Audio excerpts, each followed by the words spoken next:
April 17 ആ ദിവസത്തിനായി കാത്തിരിക്കുകയാണ് രാംലല്ലയുടെ ഭക്തന്മാർ. അന്ന് രാമന്റെ ജന്മദിനം, രാമനവമി.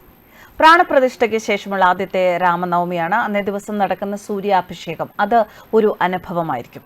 ശ്രീരാമദേവനെ ശിശുരൂപത്തിലാണ് നവമി ദിനത്തിൽ ആരാധിക്കുന്നത്. ഇക്കുറി അയോധ്യയിൽ രാമനവമി സ്പെഷ്യലാണ്.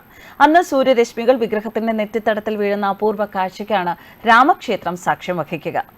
രാമനവമി ദിനം സൂര്യരശ്മികൾ വിഗ്രഹത്തിന്റെ നെറ്റിത്തടത്തിൽ പതിക്കുന്നത് 3 മിനിറ്റോളം നീണ്ടു നിൽക്കും. ഇതിനായി ക്ഷേത്രത്തിന്റെ ശിഖരം മുതൽ ശ്രീകോവിൽ വരെ ഉപകരണങ്ങൾ ഒരുക്കിയിട്ടുണ്ട്. ഉപകരണങ്ങളുടെ ഒരു ഭാഗം ശ്രീകോവിലിൽ സ്ഥാപിച്ചിട്ടുണ്ട്. ഓരോ 19 വർഷത്തിലും സൗരചാന്ദ്ര മാസങ്ങളുടെ തീയതികൾ ഒരേ തീയതിയിൽ വരുന്നു. ഇത് വെച്ചിട്ടാണ് രാംലല്ലയ്ക്കായി ഒരു ടിൽറ്റ് മെക്കാനിസം വികസിപ്പിച്ചെടുത്തിരിക്കുന്നത്. ഇതിൽ കണ്ണാടിയും ലെൻസും പെരിസ്കോപ്പിക്കായി ഘടിപ്പിച്ചിരിക്കുന്നു. സൂര്യരശ്മികൾ പതിക്കുന്ന ക്ഷേത്രത്തിന്റെ മുകളിലെ കണ്ണാടി രാമനവമി ദിനത്തിൽ കിരണങ്ങൾ പ്രതിഫലിക്കുന്ന തരത്തിൽ കറങ്ങി ശ്രീരാമന്റെ ശിരസിലെത്തും. രാമക്ഷേത്രത്തിന് സമാനമായ സൂര്യതിലക് സംവിധാനം ചില ജൈനക്ഷേത്രങ്ങളിലും കൊണാർക്കിലെ സൂര്യക്ഷേത്രത്തിലും ഇതിനകം ഉപയോഗത്തിലുണ്ട്. എന്നാൽ അവർ വ്യത്യസ്ത തരം എഞ്ചിനീയറിംഗ് വിദ്യയാണ് ഉപയോഗിക്കുന്നത്.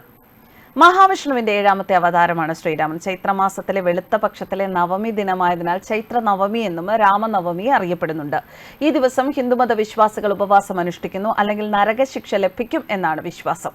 ഈ ദിവസത്തിൽ ക്ഷേത്രങ്ങൾ വളരെ ഭംഗിയായി അലങ്കരിക്കും. അമ്പലങ്ങളിൽ രാമായണ പാരായണം ഉണ്ടായിരിക്കും.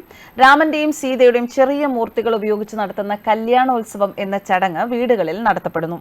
ശർക്കരയും കുരുമുളകും ഉപയോഗിച്ചുണ്ടാക്കുന്ന പാനകം എന്ന മധുരപാനീയം രാമനവമി ദിവസം തയ്യാറാക്കും. വൈകുന്നേരം വിഗ്രഹങ്ങൾ വഹിച്ചുകൊണ്ടുള്ള ഘോഷയാത്രയും ഉണ്ടായിരിക്കും. രാമനവമി ദിവസം രാമനെ കൂടാതെ സീത, ലക്ഷ്മണൻ, ഹനുമാൻ എന്നിവരെയും ആരാധിക്കാറുണ്ട്.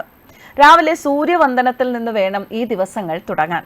ശ്രീരാമൻ, ലക്ഷ്മണൻ, സീത, ഹനുമാൻ തുടങ്ങിയവരെ ഈ ദിനങ്ങളിൽ ധ്യാനിക്കുന്നതും രാമായണവും മറ്റു വേദഗ്രന്ഥങ്ങൾ വായിക്കുന്നതും ഏറെ നല്ലതാണ്. ഭൂമിയിൽ നിന്നും ചുറ്റുപാടുകളിൽ നിന്നും തിന്മയെ ഒഴിവാക്കി ദൈവികമായ ശക്തി പ്രവേശിക്കുന്ന സമയമായതിനാൽ ഐശ്വര്യവും സമൃദ്ധിയും വീട്ടിലേക്ക് ഒഴുകും എന്നാണ് വിശ്വാസം. അതുപോലെ തന്നെ ഈ സമയങ്ങളിൽ മനസ്സും ശരീരവും ശുദ്ധീകരിക്കപ്പെടുമെന്നും വിശ്വസിക്കപ്പെടുന്നു. അതിനാൽ തന്നെ ഈ ദിനങ്ങളിൽ വ്രതശുദ്ധിയോടെ വേണം പ്രാർത്ഥനകൾ നടത്താൻ. ശ്രീരാമ സീത വിവാഹം നടന്ന ദിനമായിട്ടും ചിലയിടങ്ങളിൽ ഇതിനെ കാണുന്നതിനാൽ വിവാഹവും അനുബന്ധ കാര്യങ്ങൾക്കും ഈ ദിനം ഉത്തമമാണെന്നും ഭാര്യ ഭർത്താക്കന്മാർ ഈ ദിനത്തിൽ പ്രാർത്ഥനയും ഉപവാസവുമായി കഴിയുന്നത് ഐശ്വര്യദായകമാണെന്നും വിശ്വസിക്കപ്പെടുന്നുണ്ട്.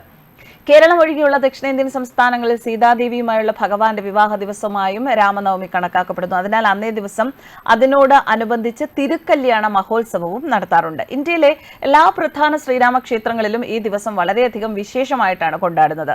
ശ്രീരാമ ഭഗവാന്റെ ജന്മസ്ഥാനമായ അയോധ്യയിൽ അന്നേ ദിവസം ആയിരങ്ങൾ സരയൂ നദിയിൽ സ്നാനം ചെയ്യും. നീണ്ട 9 ദിവസത്തെ ചൈത്ര നവരാത്രി ആഘോഷങ്ങളിൽ വിവിധ മന്ത്രങ്ങളാൽ പൂജകളും അർച്ചനകളും നടത്തുകയും ക്ഷേത്രങ്ങളും പരിസരങ്ങളും വളരെ വർണ്ണാഭമായി അലങ്കരിക്കുകയും ശ്രീരാമന്റെ ശിശുരൂപത്തിലുള്ള വിഗ്രഹങ്ങൾ ഉണ്ടാക്കുകയും അതിനെ പ്രാർത്ഥിക്കുകയും ചെയ്യും. ചൈത്ര നവരാത്രിയിലെ 9ാമത്തെയും അവസാനത്തെയും ദിവസമാണ് രാമനവമി. പൂർണ്ണമായ അനുഗ്രഹ സിദ്ധിക്കായി ഈ 9 ദിവസങ്ങളിലോ അല്ലെങ്കിൽ ആദ്യത്തെയും അവസാനത്തെയും ദിവസങ്ങളിലോ ഉപവാസം അനുഷ്ഠിച്ചു വരാറുമുണ്ട് രാമഭക്തർ. ന്യൂസ് ഡെസ്ക് കർമ്മ ന്യൂസ്.